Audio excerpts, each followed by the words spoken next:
Sjá nú fleiri dæmi völundarhús. Hér erum við með stöðu þar sem hvítur hefur riddara og 8 svört peð eru komin inn á borðið í kringum riddarann.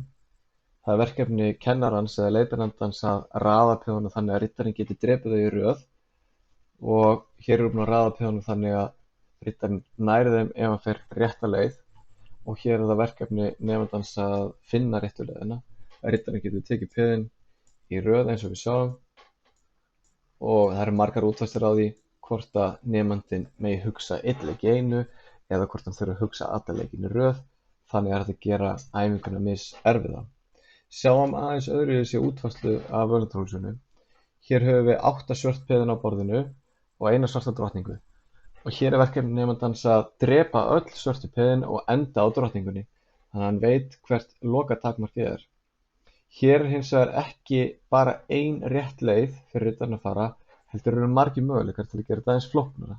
Þetta er raun og veru eins og hefðbundið völundarhús, þar sem hægt er að týnast á leiðinni.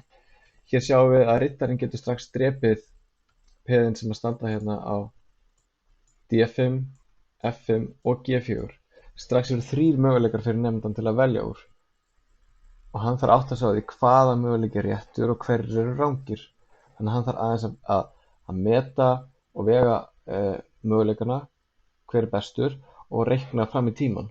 Þannig að þetta þjálfar það. Þannig hér sjáum við að ef að nemandinn myndi byrja að drepa peð á D5 og halda síðan áfram að drepa hér og enda á drottningunni, þá hefur hann sleppt í að drepa þessi 4 peð sem eru hérna á kóngsvagninum. Þannig að nemandinn þarf að átta sig á því að hann þarf að klára þau fyrst. Ef að nemandinn drepur peðin sem eru hérna F5, H6 og G4, þá sjáum við að riddarinn er fastur hér og kemst ekki yfir í hinn peðin sem eru á drottningunni. Þannig að leiðin sem að nemandinn þarf að átta sig á að hann þarf að fara með riddarann er þessi hér og þar með kemst hann á endanum alveg niður á B1 til að ná svörtu drottningunni.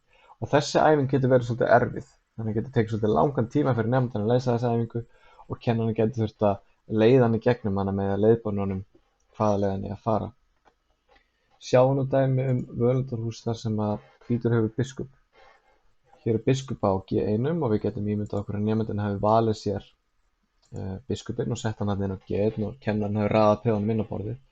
Og hér sjáum við að það eru fleiri en einn möguleiki. Strax í uppástöðinni bara eitt peð sem að biskupinn getur drepið, en þegar hann er búinn að því, þá getur hann tekið peðið sem er á G7 og eftir það þá eru 2 möguleikar. Hann getur annað drepið peðið sem er á F8 eða peðið sem er á H6 og bara annar möguleikin er réttur. Við sjáum að ef að biskupinn drepið peðið sem er á H6 og svo peðið sem er á F4 og heldur svo áfram þangað til hann nær drottningunni eins og markmiðið er, þá hefur hann skilið eftir 1 peð á F8.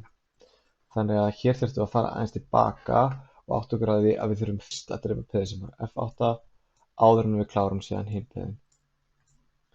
Og eins og við sáum áðan þá enda biskupinn að drepa drottninguna.